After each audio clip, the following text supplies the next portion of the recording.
At 7:21 on a Tuesday morning, while Britain prepared for an ordinary December day, Buckingham Palace released a statement so unprecedented that even seasoned political analysts found themselves rereading it multiple times. His Majesty the King has made the decision to abdicate the throne effective immediately due to medical circumstances that prevent him from fulfilling his duties as sovereign. The Prince of Wales will be proclaimed King William V later today. 39 words that shattered 3 years of Charles's reign and violated the most sacred principle of British monarchy. You serve until death, not until difficulty. The announcement. The word abdicate exploded across headlines like a detonation, each letter carrying weight that crushed assumptions about duty, permanence, and the fundamental nature of kingship itself. Abdication. The word hadn't been uttered in official palace communications since 1936 when Edward VII had chosen love over the crown. For 89 years, that word had carried shame, weakness, betrayal, and now Charles, who had waited longer than any heir in history to become king, was invoking it. The statement provided no details about the medical circumstances, no explanation for why a monarch who had seemed functional just days earlier was suddenly unable to continue. The vacuum created speculation that spread like wildfire. Terminal diagnosis, cognitive decline, catastrophic stroke. Each theory more alarming than the last. Each trying to explain how Britain had gone to sleep with King Charles III and would wake fully to King William V without the traditional transition of death. BBC interrupted its morning programming within 90 seconds, the presenter's voice carrying disbelief. Sky News activated crisis protocols designed for royal death, not royal abdication. And in the United States, where it was still late Monday night, CNN's breaking news banner scrolled with words that seemed almost fictional. British King abdicates throne. Outside Buckingham Palace, confused onlookers began gathering, drawn by news alerts and the instinct to witness history, even when that history felt wrong, unnatural. An elderly woman who had celebrated Charles's coronation just 3 years earlier stood at the gates with tears streaming down her face. "He can't do this," she said to no one in particular. "Kings don't quit. They're not allowed to quit." Inside Kensington Palace, William had been awake since 6:45, having received a call from his father requesting his immediate presence at Windsor. The call had been brief, Charles's voice carrying a quality that filled William with dread. "Come alone," his father had said. "What I need to tell you can't be said in front of Catherine or the children." Not yet. The drive to Windsor had been tense. William's mind cycling through possibilities, none adequate to explain the urgency. He'd assumed another health crisis, perhaps a new diagnosis. He had not in any scenario imagined that his father was about to hand him the crown like a burden too heavy to carry. When William entered his father's private study at Windsor Castle, he found Charles sitting at his desk looking smaller than he'd ever seen him, diminished by a decision that had clearly hollowed him from inside. Papers were spread across the desk, legal documents with official seals, constitutional instruments that William recognized with growing horror. "I'm abdicating," Charles said without preamble, the words dropping like stones into still water. "The papers are prepared. The government has been notified. The Accession Council will convene this afternoon to proclaim you king." He met William's eyes with an expression that combined apology, exhaustion, and profound grief. "I'm sorry, William. I'm so desperately sorry, but I can no longer do this job, and I won't destroy the monarchy by pretending I can." William stood frozen, his mind refusing to process words that violated everything he'd been taught about kingship and duty. "You can't," he managed finally.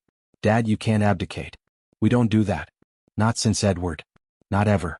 "I have to," Charles replied. And in his voice, William heard something that terrified him. Finality. His father had already made this decision, had already moved past debate into implementation. The abdication wasn't a possibility being discussed. It was a reality already in motion, and William was simply being informed before the world learned that the British monarchy had just violated its most sacred principle, the breaking point. To understand how Charles reached a decision so radical, we must return to the month preceding this announcement. A month marked by medical deterioration so severe that even Charles's legendary stubbornness couldn't deny what his body was telling him. He was failing rapidly and irreversibly. The decline had begun in early November with symptoms Charles initially dismissed as fatigue. Moments of confusion during briefings where he'd lose track of conversations mid-sentence. Episodes of dizziness left him gripping furniture for balance. A tremor in his hands made signing documents increasingly difficult. He'd attributed these to stress, to age, to the relentless pressure of kingship. But by mid-November the symptoms had intensified. Charles experienced his first significant episode during a private meeting with the Prime Minister. Midway through discussing economic policy, his mind simply went blank. Not ordinary forgetting, but a complete cognitive void. He'd stared at the Prime Minister, mouth open, unable to form words, unable to remember where he was or what they'd been discussing. The episode lasted perhaps 20 seconds before clarity returned, but those 20 seconds felt eternal. When his memory restored itself, Charles retained no recollection of what had happened. He continued the meeting as if nothing had occurred, while his private secretary made urgent notes to schedule an immediate medical consultation. The tests revealed what Charles had been dreading. The cancer had metastasized to his brain. Not dramatically, but in a progressive pattern, slowly degrading cognitive function, motor control, and the executive processing that made complex decision-making possible.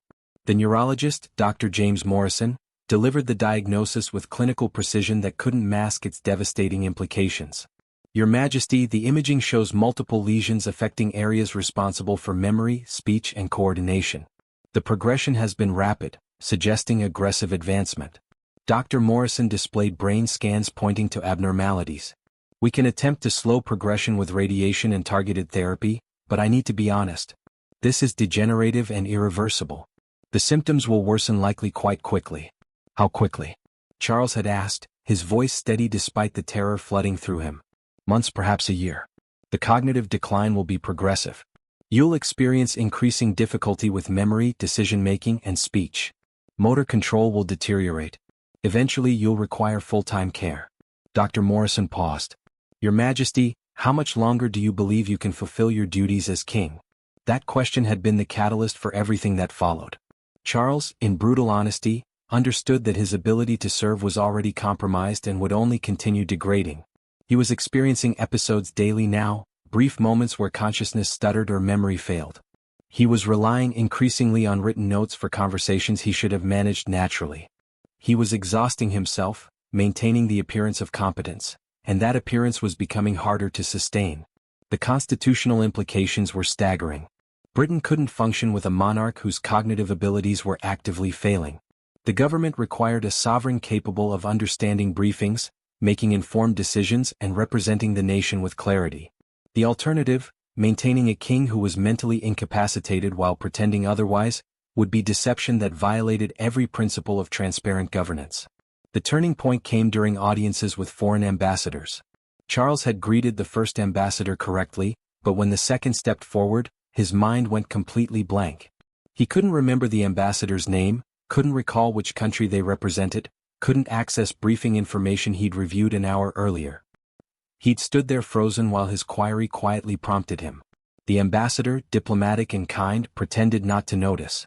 But Charles knew, his staff knew, and most devastatingly, Charles understood that these episodes would only increase until his incapacity became impossible to hide.